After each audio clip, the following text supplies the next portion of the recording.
ತುಂಬ ನ್ಯಾಚುರಲ್ ಆಗಿ green colour ಚಾಪ್ಸ್ನ ಹೇಗೆ ಮಾಡೋದು ಅಂತ ನೋಡೋಣ. ಸಖತ್ ಟೇಸ್ಟಿಯಾಗಿರುತ್ತೆ. ನೀವು ಇದನ್ನು ಟ್ರೈ ಮಾಡಿ ನೋಡಿ.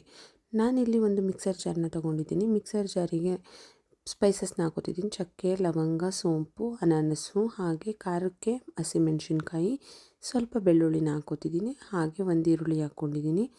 ನಂತರ ನಾನಿಲ್ಲಿ ಒಂದು ಹಿಡಿಯಾಗೋಷ್ಟು ಕೊತ್ತಂಬರಿ ಸೊಪ್ಪು, ಹಾಗೆ ಒಂದು ಹಿಡಿಯಾಗೋಷ್ಟು ಪುದೀನ ಸೊಪ್ಪನ್ನು ಹಾಕ್ಕೊಂಡಿದ್ದೀನಿ. ಹಾಗೆ ಸ್ವಲ್ಪ ಕಾಯಿನ ಹಾಕ್ಕೊತಿದ್ದೀನಿ.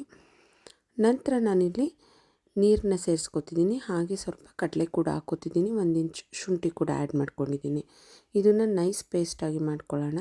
ನಂತರ ನಾನಿಲ್ಲಿ ಒಂದು ಬಾಣಲಿನ ಇಟ್ಕೊಂಡು, ಬಾಣಲೆ ಬಿಸಿ ಆದಮೇಲೆ ಅದಕ್ಕೆ 2-3 ಟೇಬಲ್ ಸ್ಪೂನಷ್ಟು ಎಣ್ಣೆ ಕಾದ ನಂತರ ಕಸ್ತೂರಿ ಮೆಂತಿ ಹಾಗೆ ಸಣ್ಣಕ್ಕೆ ಉದ್ದಕ್ಕೆ ಹೆಚ್ಚಿರುವಂಥ ಈರುಳ್ಳಿನ ಹಾಕ್ಕೊತಿದ್ದೀನಿ.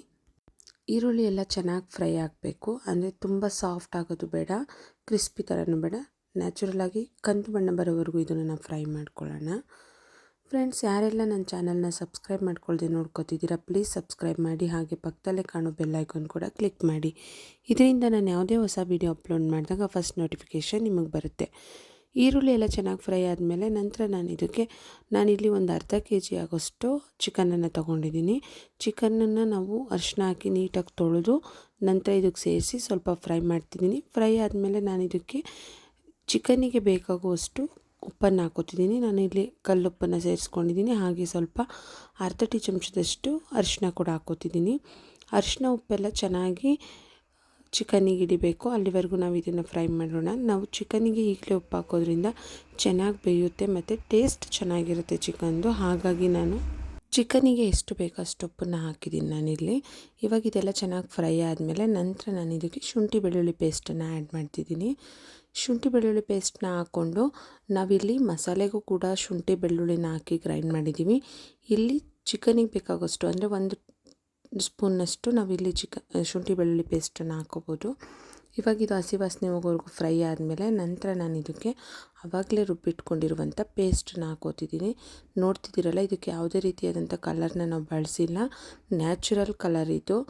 ಯಾಕಂದರೆ ಇದು ಪುದೀನ ಸೊಪ್ಪು ಹಾಗೆ ಕೊತ್ತಂಬರಿ ಸೊಪ್ಪು ಮತ್ತು ಹಸಿಮೆಣಸಿನ್ಕಾಯಿ ಹಾಕಿದ್ದೀವಲ್ಲ, ಅದರಿಂದನೇ ಇದು ಕಲರ್ ಚೆನ್ನಾಗಿ ಬರುತ್ತೆ. ಇವಾಗ ಇದನ್ನು ಹಾಕ್ಕೊಂಡು ನೀಟಾಗಿ ಒಂದು ಸಲ ಮಿಕ್ಸ್ ಮಾಡಿ ಅದೇ ಜಾರಿಗೆ ಸ್ವಲ್ಪ ನೀರನ್ನ ಸೇರಿಸ್ಕೊಂಡು ನಾನು ಮಿಕ್ಸ್ ಮಾಡ್ತಿದ್ದೀನಿ. ನಿಮಗೆ ಗ್ರೇವಿ ಯಾವ ಕನ್ಸಿಸ್ಟೆನ್ಸಿ ಬೇಕೋ ಆ ರೀತಿ ನೀವು ತುಂಬ ತೆಳುವಾಗಿ ಬೇಕಂದರೆ ಸ್ವಲ್ಪ ನೀರು ಜಾಸ್ತಿ ಮಾಡ್ಬೋದು. ಮತ್ತು ತಿರ್ಗಿ ನಿಮ್ಗೆ ಬೇಡ ಇದು ಗ್ರೇವಿ ಆಗಿರಲಿ ಅಥವಾ ಚಾಪ್ಸ್ ರೀತಿ ಬೇಕು ಅಂದರೆ ಇಷ್ಟು ನೀರು ಸಾಕು ಇದಕ್ಕೆ. ನಂತರ ಈ ಮಸಾಲೆಗೆ ಎಷ್ಟು ಉಪ್ಪು ಬೇಕೋ ಅದನ್ನು ಹಾಕ್ತಾಯಿದ್ದೀನಿ. ಅಂದರೆ ರುಚಿಗೆ ತಕ್ಕಷ್ಟು ಉಪ್ಪನ್ನು ಹಾಕ್ಕೊಂಡು ನೀಟಾಗಿ ಇದನ್ನೊಂದು ಸಲ ಮಿಕ್ಸ್ ಮಾಡ್ಕೊತಿದ್ದೀನಿ. ಫ್ರೆಂಡ್ಸ್, ಈ ಚಾಪ್ಸ್ ಅಂತೂ ಚಪಾತಿ, ದೋಸೆ, ಅನ್ನಕ್ಕೂ ಕೂಡ ತುಂಬ ಚೆನ್ನಾಗಿರುತ್ತೆ. ಸಖತ್ ಟೇಸ್ಟಿಯಾಗಿರುತ್ತೆ. ನೀವೊಂದು ಸಲ ಈ ವಿಡಿಯೋನ ಟ್ರೈ ಮಾಡಿ ಹಾಗೆ ಹೇಗಿತ್ತು ಅಂತ ಕಮೆಂಟ್ ಮಾಡಿ. ಇವಾಗ ಇದೆಲ್ಲ ಚೆನ್ನಾಗಿ ಮಿಕ್ಸ್ ಆದಮೇಲೆ ನಾನು ಇದಕ್ಕೆ ಒಂದು ಲಿಡ್ನ ಕ್ಲೋಸ್ ಮಾಡಿ 5 ನಿಮಿಷ ಬೇಯಿಸ್ಕೊತಿದ್ದೀನಿ.